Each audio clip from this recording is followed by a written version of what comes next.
చూస్తున్న వాళ్ళందరూ కూడా జిల్లా ప్రెసిడెంట్స్, పైన కూర్చున్న వాళ్ళందరూ కూడా. సో 21 జిల్లా ప్రెసిడెంట్ల నియామకం జరిగింది.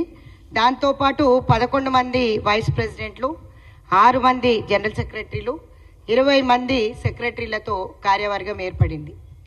ఇదే కాకుండా ఈరోజు నుంచి లోకల్ బాడీ ఎలక్షన్స్ రాబోయే జిహెచ్ఎంసీ ఎలక్షన్స్ దృష్టిలో పెట్టుకొని అందరి కమిటీస్లో మెంబర్షిప్ చేసిన వాళ్ళందరూ కూడా జిల్లాలలో కూడా మా కమిటీ మొత్తం అంటే mandal committee, block committees, division committees కూడా చేయడం జరిగింది.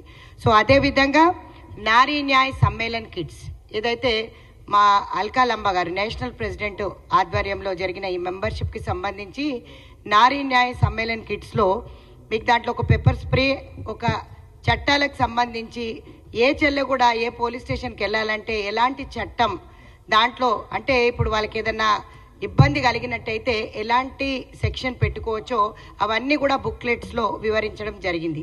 ఇదే కాకుండా భారత్ జోడో బ్యాండ్స్తో పాటు మేము బ్యాచెస్, ఫ్లాగ్స్ ఈరోజు అందరికీ కూడా ఇవ్వడం జరిగింది.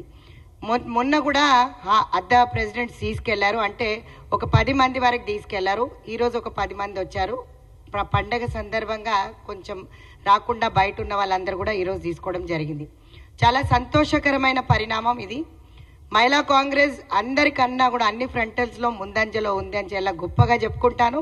ఎందుకంటే 249 ధర్నాలతో మేము ముందుండి 146 కేసులు ఈరోజు కొట్లాడి ఒక మినిమం ఒక 10 కేసులతో ఇంకా మావి నాన్ బెయిలబుల్ కేసెస్ ఏవైతే ఉన్నాయో అవన్నీ కూడా కంప్లీట్ చేసుకోవడం జరుగుతుంది. ముఖ్యమంత్రి గారికి కూడా మేము వినతి పత్రం ఇవ్వడం జరిగింది.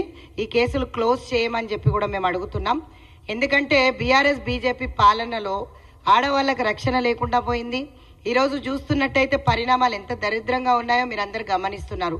బీజేపీ కానీ బీఆర్ఎస్ కానీ ఈరోజు ఈడీ కేసులు, స్కామ్లు, ఈరోజు మొత్తం తెలంగాణ సంపద 10 సంవత్సరాలలో దోచుకు తినేసి నెత్తికి 2 లక్షలు 3 లక్షల అప్పుతో ఈరోజు మహిళలను ఇబ్బంది పెట్టే పరిస్థితి. అదేవిధంగా 6 గ్యారంటీలో భాగంగా మీరు చూసినట్టయితే బస్ ఫ్రీ అమలు అవుతుంది. అదేవిధంగా 500లకు సిలిండరు, ఇదే ఇన్సూరెన్స్తో పాటు రాజీవ్ ఆరోగ్యశ్రీ ఇన్సూరెన్స్తో పాటు రైతు రుణమాఫీ. సో ఇవన్నీ కూడా ముఖ్యమంత్రి గారు పెద్దపీట వేస్తూ, రేవంత్ రెడ్డి గారు పెద్దపీట వేస్తూ మహిళలకే ఇంట్లో పెద్ద పట్టం కట్టారు. కాబట్టి ఈరోజు మేము గెలవగలిగాము అనేది గర్వంగా చెప్పుకోగలుగుతాం. 50% ఉన్న మేము, 51% ఉన్న మేము రాబోయే కాలంలో ఇంకా గట్టిగా పని చేయాలని చెప్పి నిర్ణయించుకొని బాడీ అంతా స్ట్రెంగ్తెన్ చేసాం. ఈ బాడీ అంతా కూడా ఎక్కడ కూడా మీకు చూసినట్టయితే సభ్యత్వ నమోదు చేయని వాళ్ళకి ఎవ్వరికి కూడా చోటు లేదు. సభ్యత్వ నమోదు ఎవరైతే చేశారో వాళ్ళకే చోటు కల్పించారు. 10 top members are from Telangana. ఇది చాలా గర్వకారణం. నాకు ఒక మహిళా కాంగ్రెస్ అధ్యక్షురాలుగా 10 మంది 1000కి పైగా సభ్యత్వం చేసిన వాళ్ళు ఉన్నారు. సో అందులో తెలంగాణలో 10 మెంబర్స్ ఉన్నారు. తెలంగాణ ప్రెసిడెంట్ ఇండివిజువల్ టాపర్గా కూడా తెలంగాణ, నేషనల్ టాపర్ కూడా తెలంగాణగానే ఉంది. కాబట్టి మొన్న నేను అవార్డు కూడా అందుకోవడం జరిగింది ఢిల్లీలో. మా 10 కార్యవర్గ సభ్యులు ఎవరైతే 1000 ఫైబర్గా చేసినారో వాళ్ళందరూ కూడా ఈ ప్రోగ్రాంకి రావడం జరిగింది. ఢిల్లీలో ఏర్పాటు చేసి అల్కాలంబ గారు అవార్డ్స్ ఇవ్వడం జరిగింది. మీ అందరికీ ఇది గర్వకారణం ఏంటంటే అనుముల రేవంత్ రెడ్డి గారి నాయకత్వంలో 6 గ్యారంటీ అమల్లో మేము ఏ విధంగా అయితే పనిచేసామో, ఏ విధంగా అయితే డోర్ టు డోర్ క్యాంపెయినింగ్ చేశామో అదేవిధంగా లోకల్ బాడీస్గా తిరుగుతున్నాం. ఈ రాబోయే కాలంలో అంటే ఇప్పుడు ఎలక్షన్ ఉంది కాబట్టి ఢిల్లీలో కూడా 30 మెంబర్స్ 30 మెంబర్స్ కమిటీతో మేము ఢిల్లీకి వెళ్ళడం జరుగుతుంది. 20 నుంచి 25 తారీఖు వరకు ఢిల్లీలో క్యాంపెయినింగ్ చేస్తాం. నిజంగా ఒక్క మాట చెప్పాలంటే ఈ క్రెడిట్ రేవంత్ అన్నకే పోతుంది అనుకుంటా. దేశంలోనే టాపర్గా నిలిచింది తెలంగాణ. సో మాకు చాలా గర్వకారణం ఏంటంటే మా dare and dynamic Revanth Reddy గారి నాయకత్వంలో అన్ని రాష్ట్రాల కంటే కూడా తెలంగాణ రాష్ట్రం నంబర్ 1లో నిలబడడం, తెలంగాణ అధ్యక్షురాలికి ఆ అవార్డు దొరకడం నాకు నిజంగా కూడా గర్వకారణం.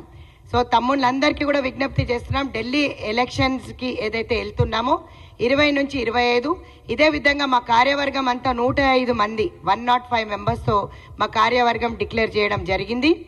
రాబోయే కాలంలో వాళ్ళు ఇంకా ఏ విధంగా అయితే గొడవ పెడతారో ఈరోజు మా ఆఫీస్ ముట్టడి, కాంగ్రెస్ ఆఫీస్ ముట్టడికి పిలుపునిచ్చారంట.